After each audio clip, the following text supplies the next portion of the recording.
आज तक आपने जितने भी बहाना बनाया है उन सब से आपको बदला लेना है, क्योंकि आज के बाद से आप बहाने बनाना छोड़ने वाले हो। मैं हमेशा से आपके लिए कुछ न कुछ नया और खास फैक्ट लाता रहता हूँ ताकि आप अपने आप को बदल सको, खुद को इम्प्रूव कर सको। इस वीडियो को देखने के बाद आप ये जान पाओगे कि आप पूरे दिन भर में कितने सारे बहाने बनाते हो। क्रिकेट के भगवान माने जाने वाले सचिन तेंदुलकर अपनी कैरियर की शुरुआती दिनों में लोग इनका मजाक उड़ाया करते थे, क्योंकि इनके छोटे कद की वजह से गेंद इनके सर के ऊपर से निकल जाती थी। ये चाहते तो छोटे कद का बहाना बनाकर क्रिकेट खेलना छोड़ सकते थे, लेकिन इन्होंने कभी बहाना नहीं बनाया, बल्कि अपनी कमजोरी को अपनी ताकत बनाया। यही वजह है आज सारी दुनिया इन्हें क्रिकेट का भगवान कहती है। ब्रेन का एक फैक्ट है, अगर आप किसी काम को एक बार करते हो, चाहे वो अच्छा हो या बुरा, तो वही काम दोबारा आपका दिमाग करने के लिए सिग्नल देता है। अब यहाँ आपके बुद्धि के ऊपर डिपेंड करता है आप उस काम को दोबारा करते हो या नहीं। अगर काम बुरा है तो बेशक आप नहीं करना चाहोगे, अगर काम अच्छा है तो आपको करने का मन करेगा। अगर आप भी बहाना बनाते हो, न चाहते हुए भी बना लेते हो, तो इस ब्रेन के फैक्ट को हमेशा याद रखना। जब भी आपको बहाना बनाने का मन करे तो आपको याद रखना है कि अगर एक बार आपने बहाना बना दिया तो फिर दोबारा थोड़ी देर में किसी न किसी काम को करने से रोकने के लिए आपका ब्रेन बहाना बनाने का सिग्नल जरूर देगा। क्योंकि आपको आदत बन चुकी है तो फिर से आप बहाना बना दोगे। अगर आदत नहीं है तो उलझन में पड़ जाओगे कि करूं या ना करूं।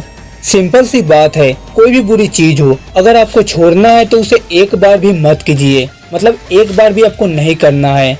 अगर आपने एक बार इग्नोर किया तो थोड़ी देर बाद ही फिर से किसी बहाने को बनाने के लिए आपका ब्रेन सिग्नल देने लगेगा, तो उस टाइम भी फिर से आपको उस सिग्नल को इग्नोर करना है।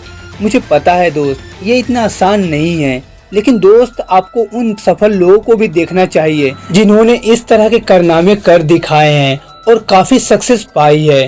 तो आप क्यों नहीं कर सकते? जरूर कर सकते हो दोस्त। मैं इस कंटेंट को लिखने के लिए भी बहाना बना रहा था कि कल कर लूंगा, बट मैं बहाना बनाने के सिग्नल को इग्नोर किया और लिखना स्टार्ट किया, तो उसके बाद मुझे लिखने में मजा आने लगा। बहाने के सिग्नल को इग्नोर करने का एक फायदा ये भी है कि दूसरी बार जब बहाना बनाने का सिग्नल आपके ब्रेन में आता है तो वो थोड़ा कमजोर हो जाता है, क्योंकि आपने उसे वैल्यू नहीं दिया, मतलब कि आपने उसको एक्सेप्ट नहीं किया, उसे इग्नोर कर दिया, और फिर उसके बाद दोबारा आता है तो वो और कमजोर हो जाता है।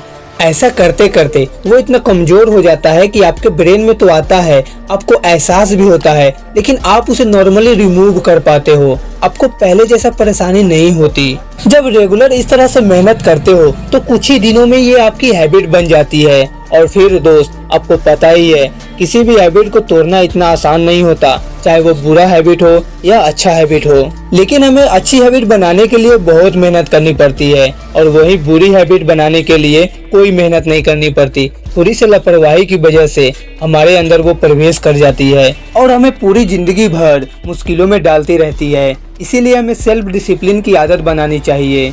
सक्सेसफुल लोग पूरे जीवन डिसिप्लिन में रहते हैं। अगर आपको वो बनना है जो पहले कभी नहीं बने हो, उसके लिए आपको वो करना होगा जो आपने पहले कभी नहीं किया हो।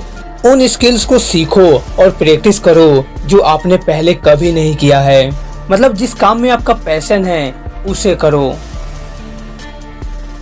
कभी भी कोशिश करना मत छोड़िए, लगातार काम करते रहना ही सेल्फ डिसिप्लिन है। कोई भी बाधा आए आपको फिर भी डटे रहना है।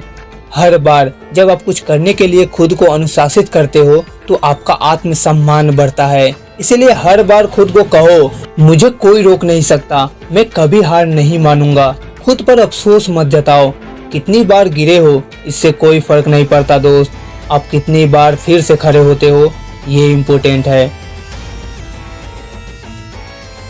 हिम्मत करो दोस्त। हिम्मत का मतलब ये नहीं होता कि आपको डर नहीं लगता, हिम्मत का मतलब ये होता है कि अपने डर को काबू करना है।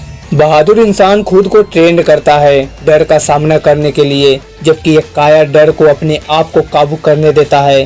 कोई भी डर के साथ पैदा नहीं होता, इसीलिए अपने डर को भुला भी सकते हो। हमें अक्सर हार और गरीबी से डर लगता है, इसलिए लोग रिस्क को अवॉइड करते हैं, वहीं अपॉर्चुनिटी को मिस करते हैं। डर इंसान को अपाहिज बनाता है दोस्त, इसीलिए बार बार कहो आई कैन डू इट। ये डर, चिंता, एंजाइटी, फ्रस्ट्रेशन, ये जितनी भी चीज है ना, जितनी भी प्रॉब्लम है ना, इसे आप एक नोटबुक में लिखो और उसे आप एक्सेप्ट करो कि ये प्रॉब्लम आपके अंदर है। इससे आपको क्या मिल रहा है, इसको आपको छोड़ना है। कैसे छोड़ना है, इस पर हमने बहुत सारे वीडियो ऑलरेडी बनाई हुई है, चाहे आप YouTube पर भी सर्च करके देख सकते हो और उसका हल निकाल सकते हो।